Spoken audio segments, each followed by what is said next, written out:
is talking about.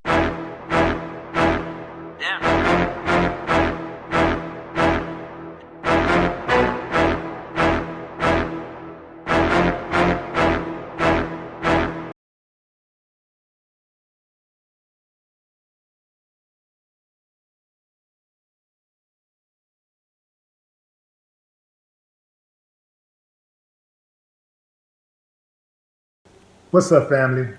It was recently announced that Lamar Odom was cut from Ice Cube's BIG3 league, along with Byron Davis, Jermaine O'Neal, and Bonzi Wells, over concern for their ability to compete in the league. In light of the news, Lamar Odom took to Instagram to share his disappointment in the decision, and he revealed that he learned of the news on social media. Odom wrote, "As most of you have heard, the BIG3 decided to deactivate me for the remainder of the 2019 season. I respect Ice Cube and the other league executives. However, I am extremely disappointed with the way that things had been handled. Besides the embarrassment, it's disappointing to read on IG that this decision had been made, especially without sharing it with me and my manager. Only after I heard from social media. I was then told that the big boys cutting the checks decided that they had to deactivate me with no real specific explanation." He continued, "TMZ apparently did manage to get a clear answer from Ice Cube. My health was their concern. I have been 100% transparent about my condition before signing the contract. But at that point, it wasn't an issue. I was told after game one that I had been given extra time to get stronger. I have been working hard daily to get into better shape. The willingness and intent has always been there to play. The Rhode Island game that is happening tomorrow was the game I had been looking forward to the most, as many people know that this is where it all started for me. I am aware that at some point in life we have to accept and surrender to what God has planned or not planned for us. So I am staying positive. I work very hard to make a comeback in my life, and no rejection can stop me." Okay, classic response. I'm proud of the way Lamar handled this, because he could have been like one of these little messy dudes who got an issue and go right to social media and start yapping. So I give him credit for that. From what I understand is that he had failed a drug test in the past. If that's the case, come on, Lamar. You gotta shoot a little bit straighter than that, baby, if you want to hit something. Because you can't do that. Like, Ice Cube is serious about that league. He put a lot of money into that league. He's put his reputation into that league.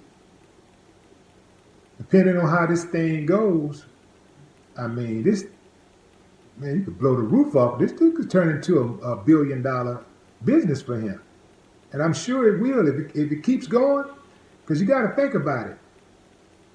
The NBA had to start somewhere.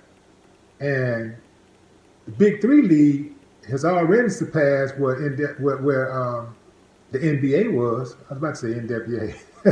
where the NBA was when they first started. I think the NBA started off in like a high school basketball gym.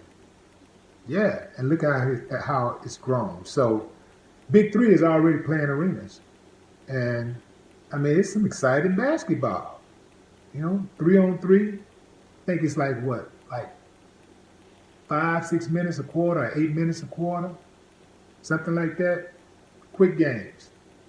No, I can't remember what the time is, but I attended the games. Fun, exciting, lights, camera, action, just like at the NBA. So these are former all-stars who gets an opportunity to continue to play after their careers are over. So they get a chance to stay in shape and continue to sign autographs if they're into such thing. If that type of thing excites them, they get to sign autographs and take pictures and still get that celebrity impact without having the impact on their bodies. Because They don't have to play as many games. They don't have to play as long when they're on the court. So, and they get a chance to continue to be around their fellow basketball players and still travel. So it's a real good look, in my opinion. So, and Cube is serious about it. You know, Cube is a big basketball fan for real. Like, his IQ is way up there. So he knows what to expect. Now, I don't know. I'm not sure that he made that decision all by himself, because I know that, you know, coaches are probably saying the same thing, and the other execs are probably like, "Hey, man, I'm sure they called a meeting, and they always like, you know what, man, we probably don't let these guys go." But here's the deal: there's a light at the end of the tunnel because they let him go for now. Maybe he get his act together, come back next year and shape, bam, right back in the door. So you still got action. I would just say that dude just got to take it seriously. You know, it's still a business. Still get drug tested. Do they do drug tests? Well, I guess they do. But yeah, it's still a business, and you still got to be professional. You still got to go out there and shape. I know the first couple of years, you know, some of the guys came out. They wasn't. You could tell. You could look at them and tell they wasn't in shape. But these dudes are in shape now. They started the season in shape, and they're getting more serious. And they're like, man, I want to win the championship. So it's competitive.